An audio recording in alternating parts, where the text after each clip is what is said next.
under the 4 years that you were in before George Floyd happened. Ahmaud Arbery was killed in Brunswick, Georgia. Breonna Taylor happened. You never stood up one time for justice for any of them. Never uttered a word of justice. And we got by, we built and had one of the largest gatherings in this district. We brought 200,000 people to the nation's capital around George Floyd. I call the march in a pandemic. You were right in the White House. We marched for Ahmaud Arbery. We convicted the police in George Floyd. We convicted the police in Ahmaud Arbery. We showed even under you we would fight and win anyhow. And we gonna fight these next 4 years. No matter what you say. Church, to put them on notice, and we are not gonna be turned around.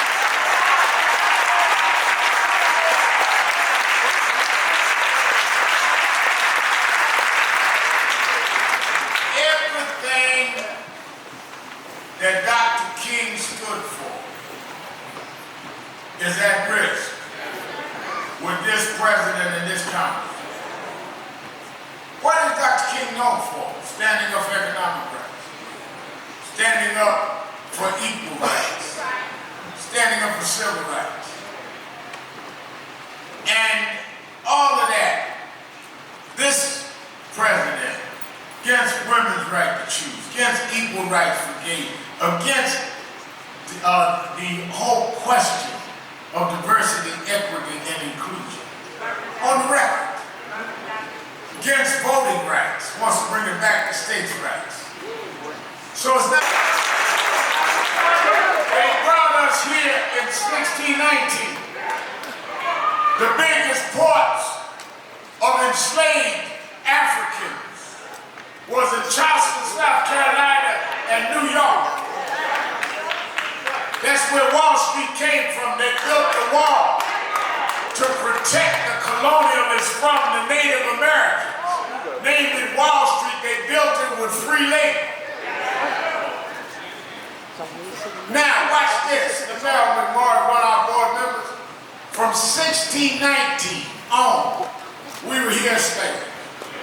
They didn't even write the Declaration of Independence and declare their independence from King George until 1776, which meant we had already been slaves 150 years before the country ever became independent.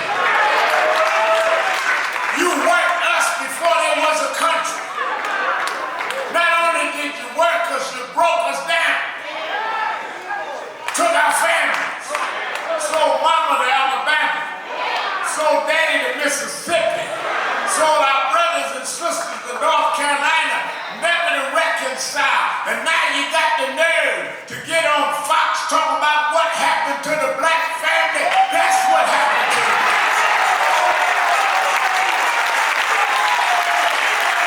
The law for us to read and write. If whites, because there were some whites that were always abolitionists. If they were caught teaching us how to read and write, they'd be prosecuted. And for all those years, we were in that circumstance. Then they decided they did not want the humiliation and the continuation of being called names in the world stage. And people started rising up. William Lloyd Garrison, a white from New England, and Frederick Douglass, a runaway slave. I was at a seminar a few years back, Reverend Acre, and everybody was talking about the talent that some of the slaves had to have. And I thought it was one of the most ridiculous things I ever heard, Bishop Mason, is that some folk talk about what kind of slave they could be, or some singing slave, some dancing slave, some eloquent slave. I ain't never wanted to be nothing but a runaway slave.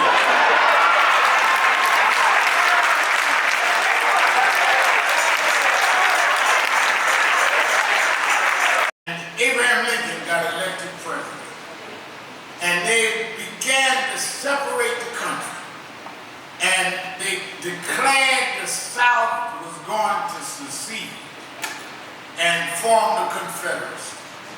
Now watch this. Lincoln said we must fight to save the Union. Garrison and Frederick Douglass said we need to end slavery. He said, no, this is not about slavery, it's about the Union. And they declared war and fought.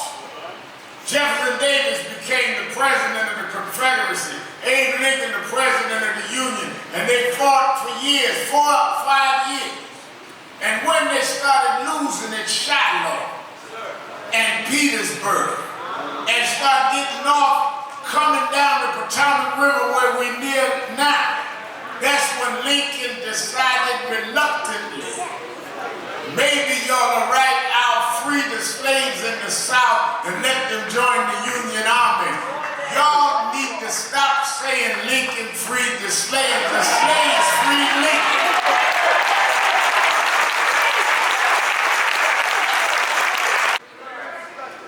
In Emancipation Proclamation, January 1st, 1863, that at midnight, slaves would be free. That's why, Sean, we have watch night service different than anybody else.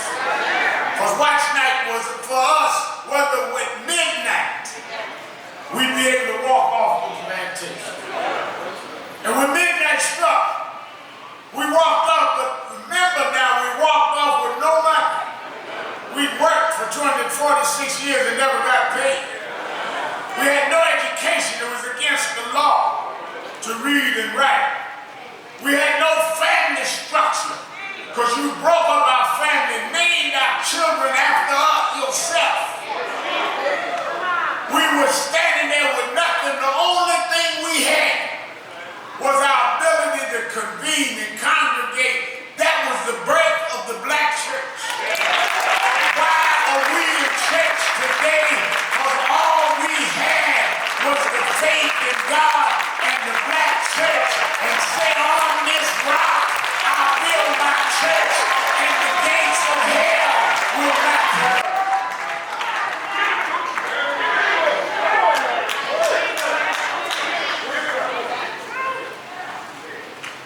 We fought and won the Civil War. For 12 years, they had Reconstruction. They killed Lincoln. Andrew Johnson came back in, backlash. Killed Reconstruction, went all the way to Plessy versus Ferguson, and said that blacks could be unequal. We were defeated not just because, as Reconstruction went in, they formed the Ku Klux Klan, White Citizens Council, but what turned us back and what reduced our humanity was not just the white supremacists in the white robes. It was the white supremacists on the Supreme Court in the black robes. They changed the laws and made Jim Crow legal. And therefore lynching became the order of the day. They lynched 5,000 blacks between the end of Reconstruction and the 1950s. They lynched more blacks after slavery than during slavery. Because they didn't kill us in slavery because they needed slaves.